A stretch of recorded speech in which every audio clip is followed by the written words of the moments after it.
Então, nós vamos ver na nossa aula de hoje distribuição normal de probabilidades. Vamos lá, então. Para alguns vai ser uma revisão, para outros talvez vai ser a primeira vez que está vendo, para outros vai ser um momento de relembrar ou de aprender mesmo. Vamos lá, eu vou com calma explicando o que é distribuição normal de probabilidades. Este conteúdo está na bibliografia, o capítulo 10 da Estatística Fácil, o capítulo 8 de Estatística Aplicada, Administração e Economia, alguns dos livros que a gente está estudando aí no semestre. Vamos com calma, então. Deixa eu definir aqui o que é a distribuição normal de probabilidade primeiro. Eu coloquei um texto maior para a gente ter o conceito inteiro, né, geral, a gente seguir aí nas fórmulas na sequência aí dos slides. O que acontece com as variáveis? Muitos dos conjuntos de eventos aleatórios, então a gente pega uma variável aleatória que os valores podem, né, sofrem variação, muitos desses conjuntos, eles apresentam padrões que a gente não consegue identificar quando o banco de dados é muito pequeno, ou quando a gente olha um evento de maneira muito isolada. Só que à medida que a gente vai aumentando o tamanho da amostra e vai repetindo esse evento várias vezes, as variáveis passam a ter um comportamento padrão. E os valores de um banco de dados, de uma amostra maior, tendem a se concentrar em torno da média desse banco de dados.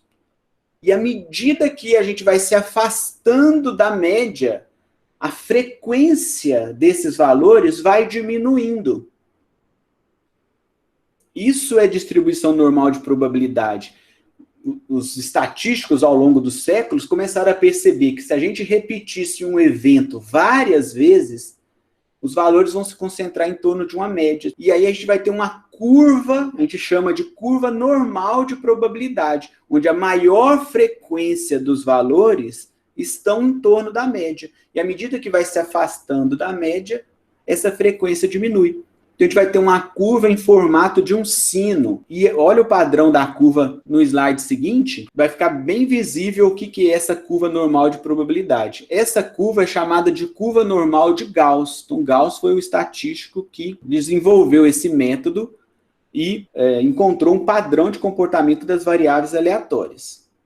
Este gráfico, ele é a distribuição de frequência da cotação da ação da empresa MRV. Este gráfico ele foi montado com 60 elementos de amostra. Para formar este banco de dados, eu usei 60 elementos. É uma amostra de tamanho N igual a 60.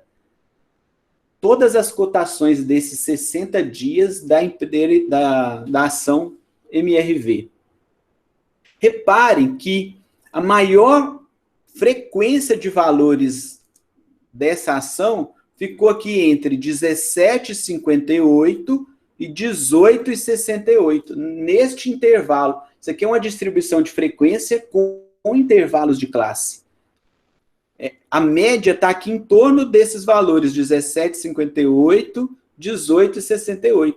E a maior parte das cotações neste intervalo de 60 dias se concentrou em torno dessa média.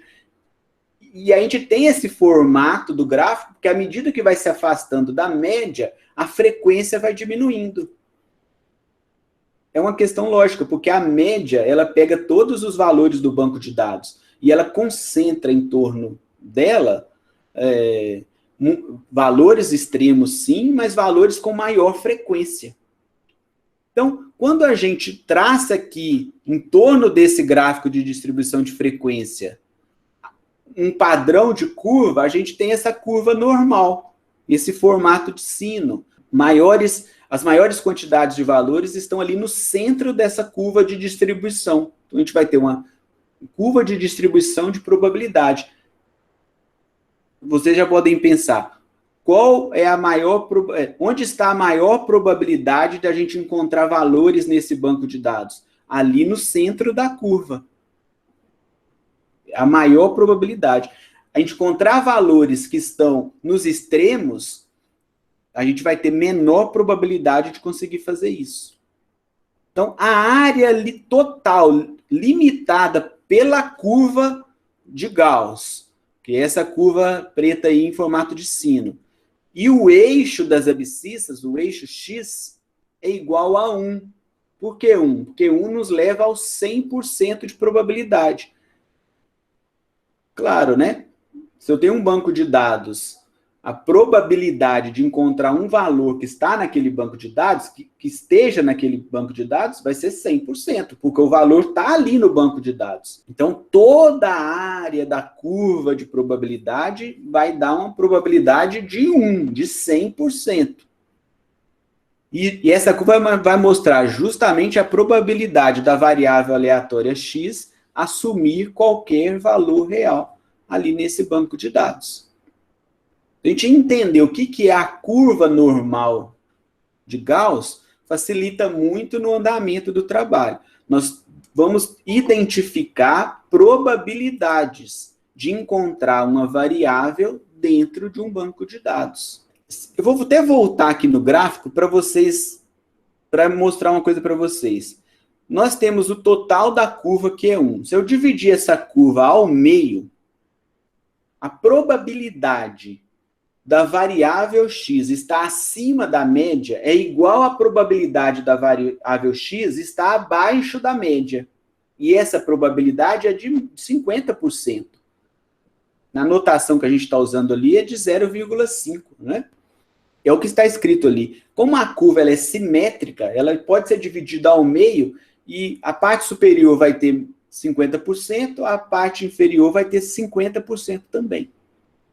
E a gente vai dizer que essa distribuição vai seguir dois parâmetros. Uma média μ, que a gente vai chamar de μ, que é esse símbolo, essa letra grega, e um desvio padrão sigma, também a letra grega sigma. Entenda o seguinte, todo banco de dados que a gente vai usar para fazer uma previsão sobre ele, tentar estimar valores futuros, é muito mais fácil acertar este valor no futuro quando o banco de dados tem uma média e tem uma variância pequena, um desvio padrão pequeno, que os dados sejam mais homogêneos. Eu consigo acertar com maior precisão.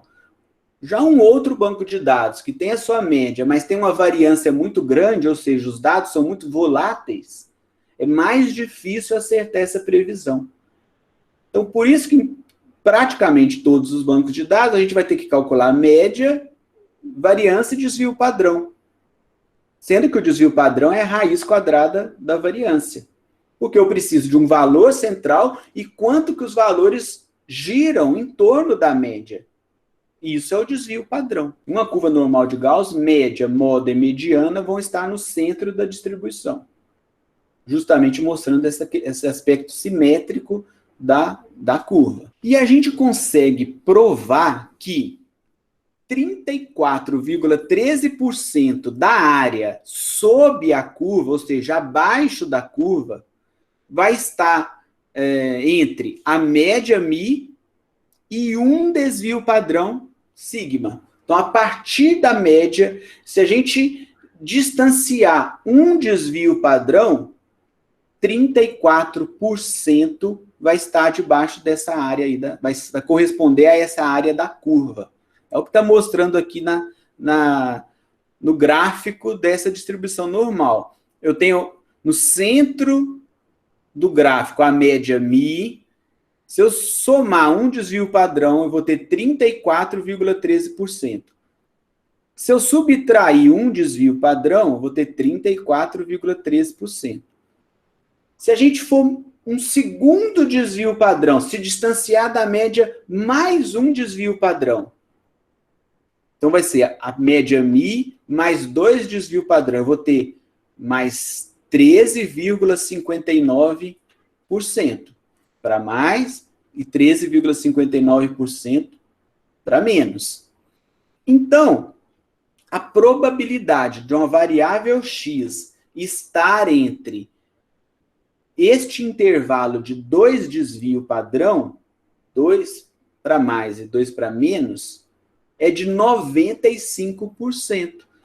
Lá no gráfico, eu vou marcar aqui, ó, na esquerda, 2 desvio padrão para a esquerda e mais 2 desvio padrão para a direita, esta distância entre esses dois desvios padrão vai dar 95%. E é daí que a gente tira dos resultados estatísticos aquela afirmação que fala assim, o resultado foi tanto com dois desvios padrão para mais e para menos. E essa pesquisa tem 95% de confiança. É isso. Se eu repetir uma mesma pesquisa várias vezes, os resultados vão estar 95% das vezes entre esses dois desvios padrão, para mais e para menos. É o que está ali, ó, probabilidade.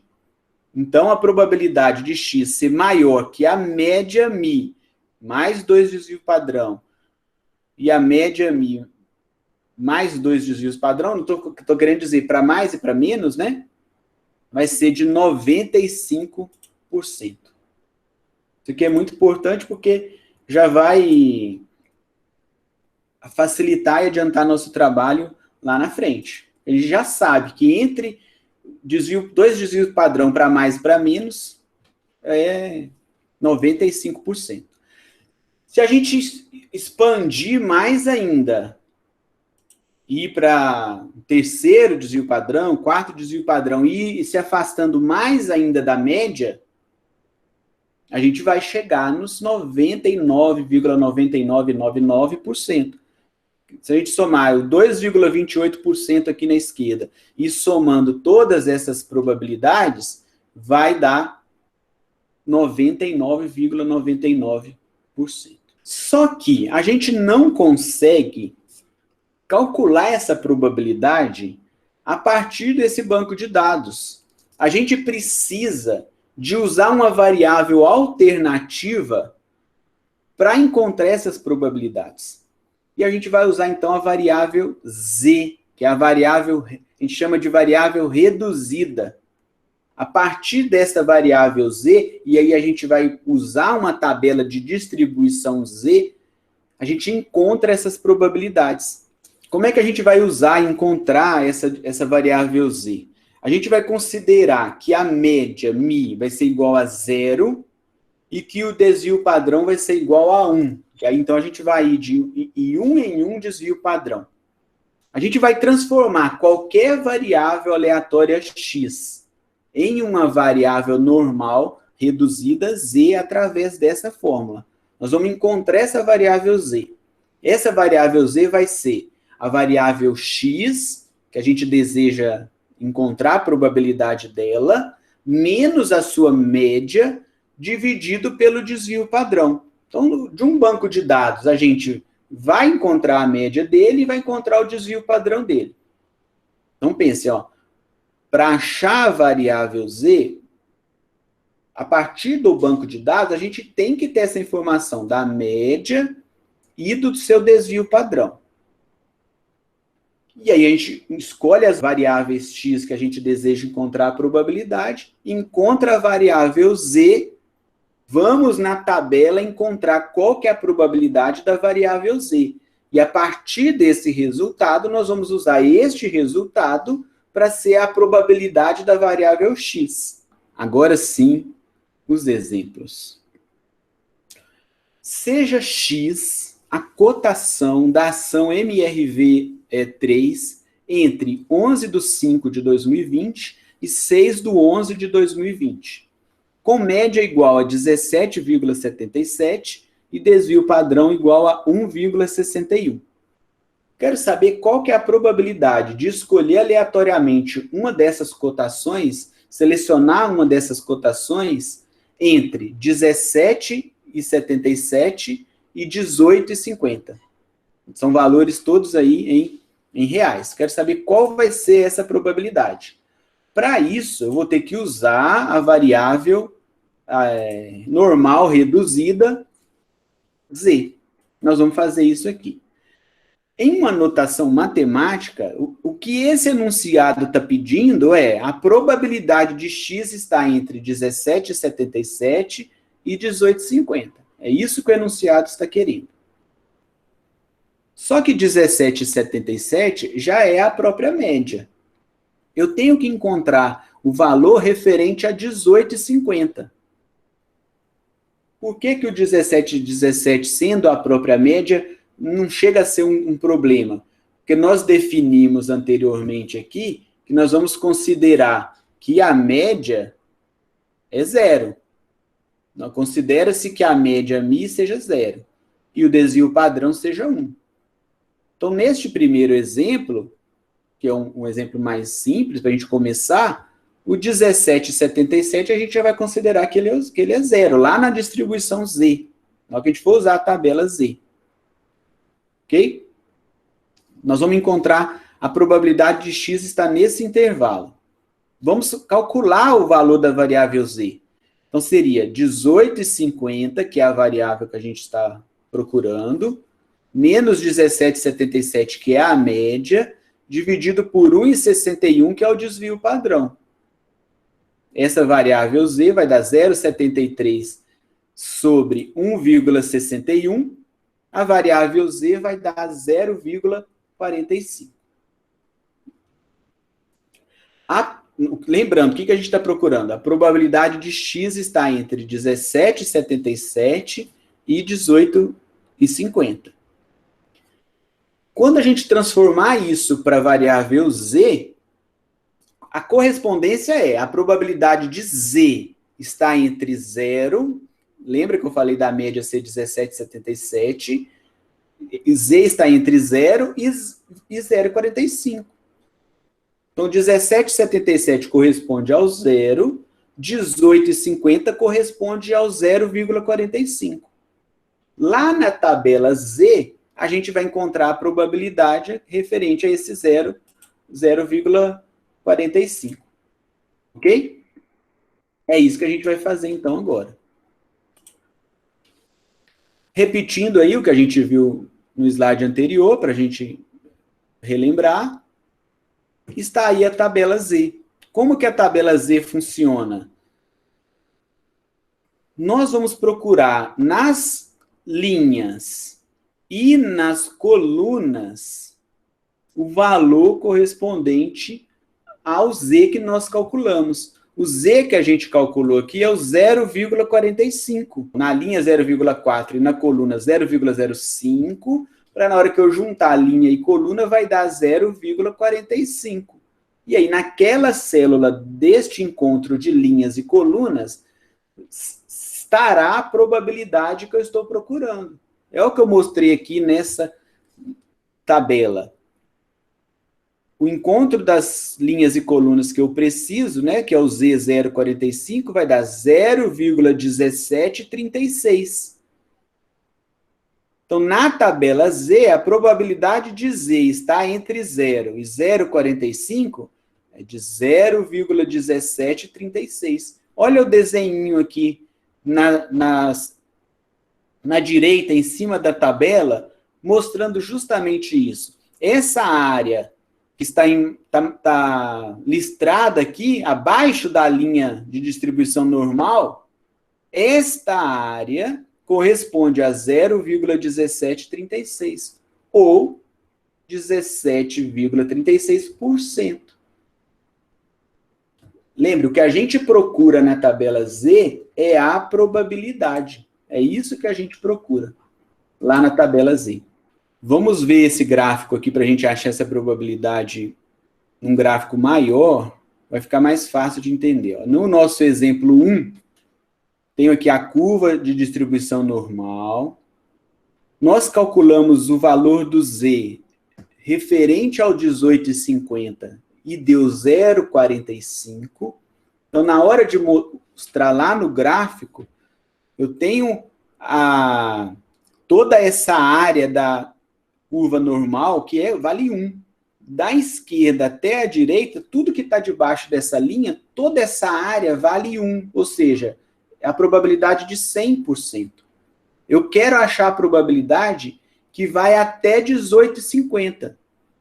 Então, é do 0 até o 0,45, porque o 0,45 é o valor lá na tabela Z. Quando eu faço a transformação do 18,50 para a variável Z, vai dar 0,45. Então, essa área em vermelho, essa área que está marcada aqui em vermelho, ela corresponde a 17,36%.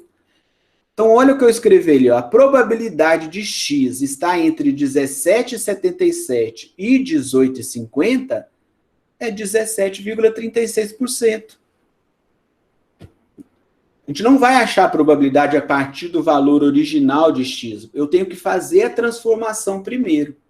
Faz a transformação, vai na tabela Z, encontra essa probabilidade. Vamos fazer o exemplo 2. Agora, neste exemplo 2, eu quero achar a probabilidade de selecionar uma cotação neste banco de dados que seja acima de 19,05. Entendam desde o início tudo que eu estou querendo fazer. Imagina que, como investidor, eu quero saber o seguinte: qual é a média das cotações de MRVE? Qual que é o padrão de comportamento desta ação? É claro, gente, que a gente sabe que a cotação do passado não vai interferir na cotação do futuro. Existem inúmeros fatores que determinam a cotação. Mas se a gente entende que o mercado de ações funciona exatamente como um mercado mesmo, que há demanda e oferta pelo papel, é natural que ao longo de um período mais extenso, esta ação vai convergir para a sua média histórica. Porque na hora que a cotação subir demais, muitos vão entrar vendendo e a cotação vai cair. Na hora que a cotação cair demais, muitos vão entrar comprando, fazendo a cotação subir. Ok? Então, eu posso me basear num banco de dados de ações com cotações históricas, tentar prever e tentar estimar qual vai ser a cotação no futuro, dentro de uma média e de um intervalo de variação.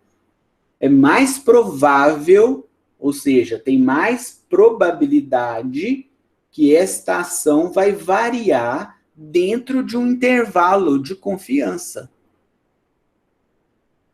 Ok? Por isso que eu tenho que achar a média, desvio padrão, e eu consigo estimar, eu consigo esboçar o gráfico de distribuição de frequência desse banco de dados, usar a curva normal para encontrar essas probabilidades. É isso que a gente vai fazer.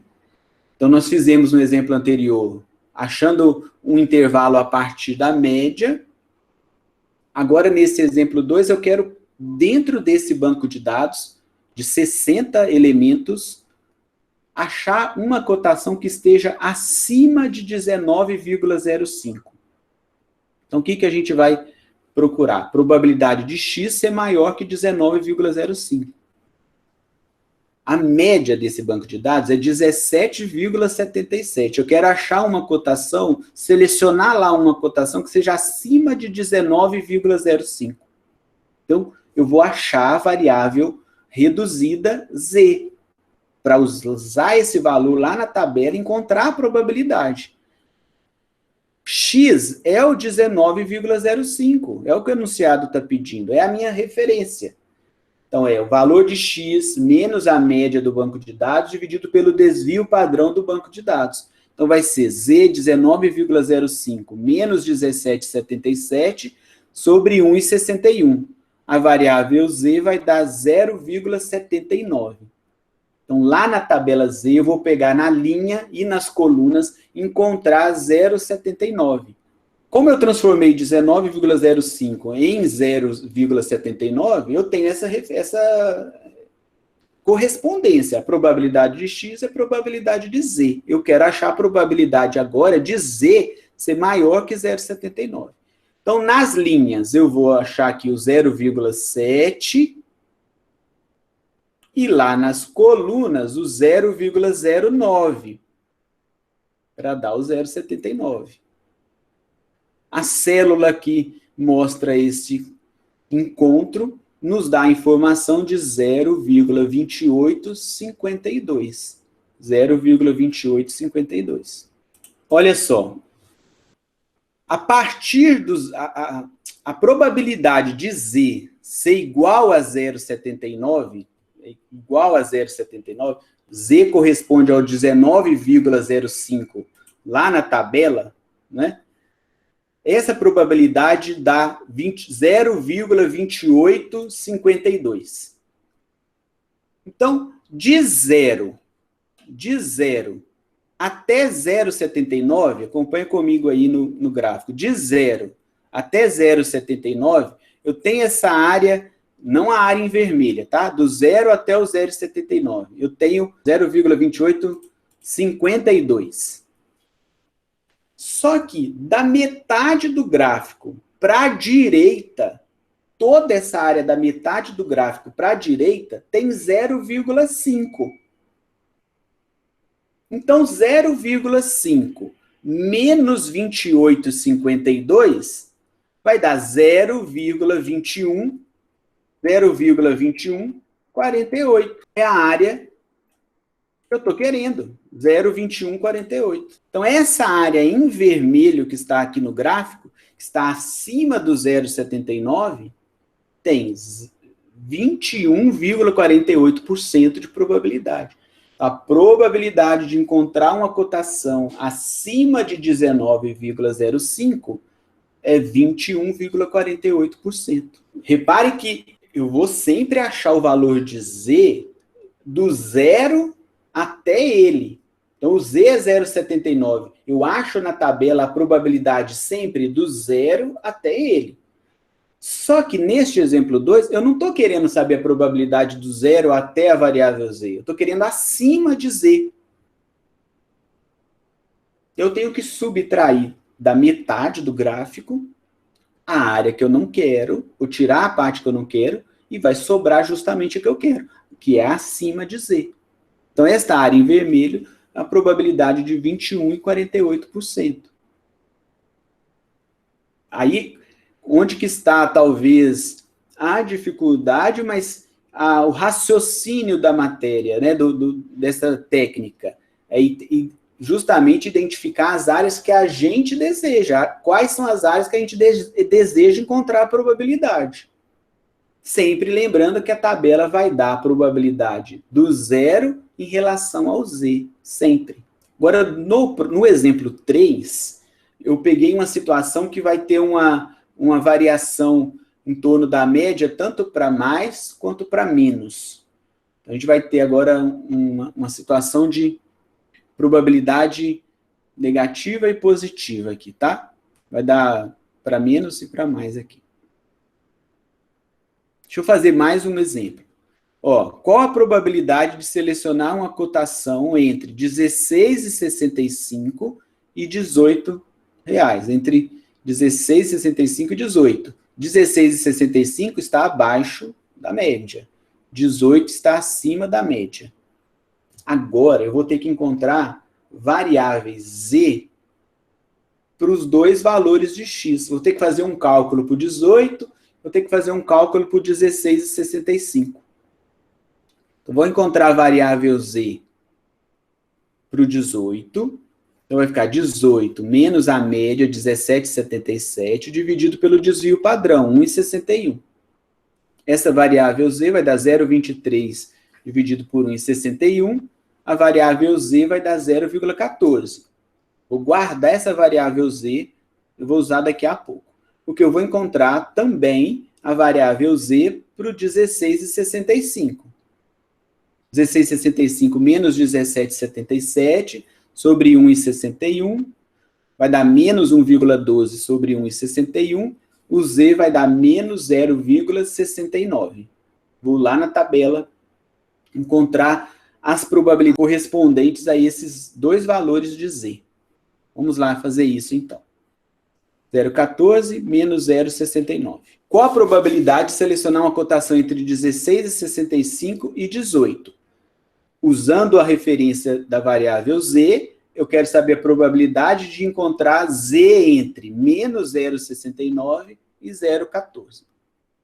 Como aquela distribuição normal que a gente vê na curva de Gauss é simétrica, aqui não vai importar o sinal na hora de fazer a análise. Esse sinal negativo só está mostrando que os valores estão na parte esquerda do gráfico. Mas em termos de interpretação, o sinal ali não vai fazer diferença.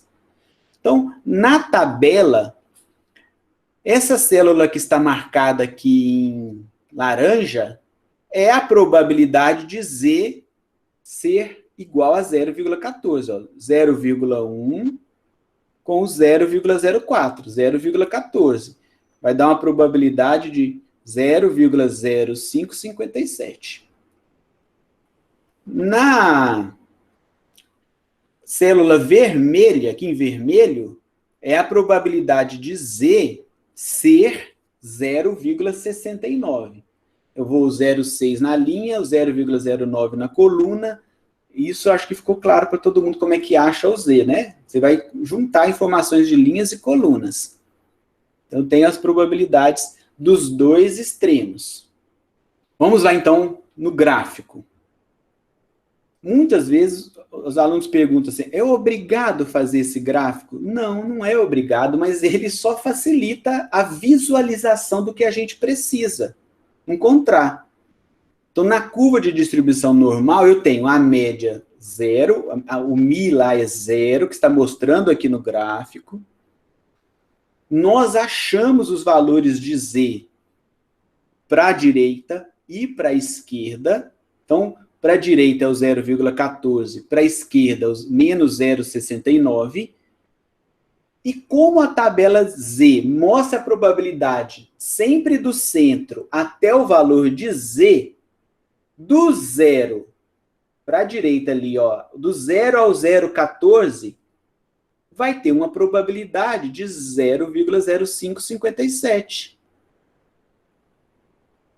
Vou repetir. Como a tabela Z mostra a probabilidade da média 0 ao Z, indo para a esquerda, essa área em vermelho para a esquerda, entre o 0 e o menos 0,69, tem uma probabilidade de 0,2549. O que a gente vai fazer? Vai somar as duas probabilidades. A probabilidade do que a gente precisa encontrar, a probabilidade entre 16,65 e 18. Vai ser a soma dessas duas áreas em vermelho. Para a direita, 5,57%, para a esquerda, 25,49%.